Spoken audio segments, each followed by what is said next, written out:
Welcome back for Bevy 0.17. Bevy is a refreshingly simple data-driven game engine built in Rust, and it is free and open source forever. So let's kick into the release and see what's new. First, let's talk about this image that you're seeing right here, which is Exofactory.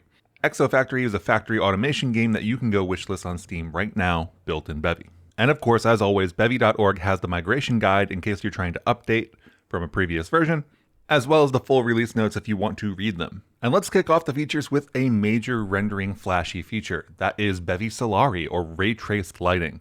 Now, it is important to note that Bevy Solari is our first steps towards real-time ray traced lighting. It is new, it's exciting, it's also experimental, so keep that in mind if you go to try to use it. Bevy Solari is intended as a completely alternate high-end lighting solution for Bevy that uses GPU-accelerated ray tracing. And if that doesn't sound fancy enough, just look at how cool this looks. If you go look at the Solari examples, you'll find a reference mode that is not real-time that uses path tracing, as well as a real-time mode that uses a combination of techniques. And if you're interested in the nitty-gritty technical details, the author wrote a whole post on real-time ray tracing in Bevy 0.17 on Solari, which has a lot of those incredible technical details. Next up, we've got an overhaul to the event and observer systems. In 0.16, events were buffered events that you read via event readers and event writers, while observers were triggers. Observers get called basically immediately after they get triggered, while event readers and writers have to happen at some point in the schedule based on where you put the system. I'll cover these changes in more depth in a future video, but if you've used Bevy in 0.16 and previous, know that in 0.17, event is now what used to be observers. There's a new entity event for targeting observers to specific entities, and what previously used to be events is now messages. There are some slight API changes that come along with this, but those are mostly statically differentiating between what can be targeted at an entity and what can be global. There are also two new UI experiments happening right now. One is headless widgets, and the other is actually just like a widget toolkit. The widget toolkit is called Feathers, and currently comes with radio buttons, checkboxes, buttons, and a number of sliders. The overall end goal is for Feathers to provide a good enough usable UI toolkit so that Bevy application developers can build tools out of the box. And if you were waiting for it, there is a new Observe API. I will note that the Observe API is a little bit temporary because we are waiting for many-to-many relations, which will impact this API, but for 0.17, you can now define observers inline.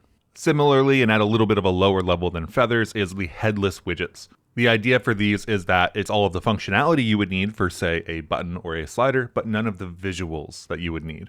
This allows you to retain things like accessibility while still fully customizing the way that it looks on screen. And back to rendering, sometimes your environment maps aren't ready until runtime. Bevy just added support for both pre-generating and at runtime generating the filtering for environment maps. This, of course, works with the recently added atmosphere shaders, which is wonderful. And while we're talking about atmospheres, we've got two other atmosphere-related features. One is a procedural sun disk, which can place the sun in the sky alongside some bloom.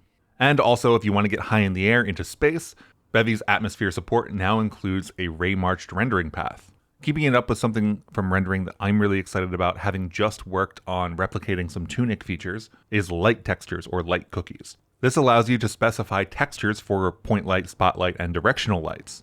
And if you've ever seen the dappled lighting in the forest area of Tunic, this is what that is. And it's super exciting to see the first step in upstreamed tile maps. Now, the upstreamed tile maps are the very first building block, so don't expect a ton of features here, don't expect entities on tiles, don't expect isometric or other non-square tile chunks, but there will be more to come in the future, and we currently have the first land of an upstream tile map chunk. And one of Bevy's strengths is being able to use multiple cameras. Bevy UI just grew a ViewportNode component that lets you render camera output directly to a UI node. Now, this is obviously useful for things like mini-maps and whatnot, but one of the really exciting features here is that any picking backend works through the viewport node. And if you've ever written UI, you'll find it very exciting that there's a bunch of helper functions now for constructing vals or values. This is things like pixels, percents, auto, etc. You tend to write a lot of these in UI code, so having a shorter way to write them is really nice. And in a similar ergonomics view, if you've ever been frustrated by forgetting to write register type when using reflection features in Bevy, now you don't have to do that at all, anything that derives reflect will automatically get registered using the inventory crate. Now, there are caveats. If you have generics in your types, you still have to register those manually. And if you're working with unsupported platforms or constrained platforms, you might want to pick a different feature. But for most users, automatic reflection registration will just work. A couple of other useful ergonomic improvements. Bevy can now access web URLs. So if you want to use the asset loader to grab a URL, that now works. And a new frame time graph was added to the dev tools, which can give better insight than a single number into what your FPS is actually doing. The restriction on the number of items you can put into the children macro has now also been lifted. Well, not completely lifted, but now limited by Rust's recursion limit, which is something like 1,400 children. And honestly, if you're spawning 1,400 children in a single macro, maybe you should be taking a different approach. And if you've ever worked with something like render layers, you might know that coordinating the state of an entire tree of entities can be a little bit difficult. There are various tools for this, like insert recursive.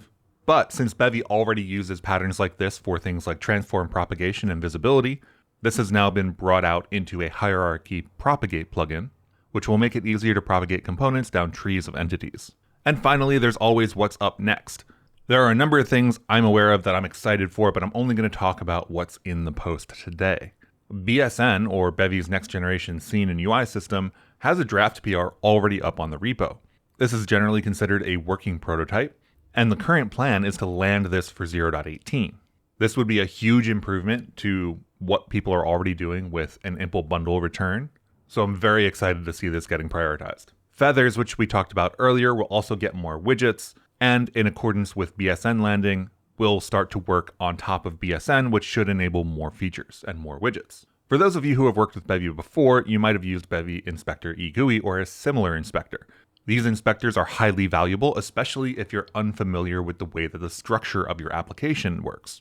To that end, there will be a first-party entity inspector built with feathers. So you can see a lot of BSN with the scene notation, feathers being built on top of that, and actual application and tooling built on top of feathers. Switching tracks a little bit, Firewheel Audio. The Bevy Audio Working Group and the Firewheel team have been hard at work for a while now, creating a production-grade audio solution for Rust. There's a draft integration in Bevy Seedling for Bevy, and improving the upstream experience of using audio is at the top of the list. And finally, there were 278 contributors with over 1,300 pull requests this cycle, which is the way that Bevy gets anything done. If you want to get involved and you want to change some docs, you want to contribute a feature, you want to modify a bug, Bevy is one of the most approachable projects I've ever been a part of when it comes to getting involved. And if you want to financially support Bevy, please do so as well. Bevy is a 501c3 in the US, which does mean that individual contributors are an important part of that. And being able to pay more employees would mean that more stuff can get done. And that's it for Bevy 0.17. I will see you very soon for more deep dives into 0.17 features. If you have one that you want me to go into, please leave it in the comments, and I will see you in the next one.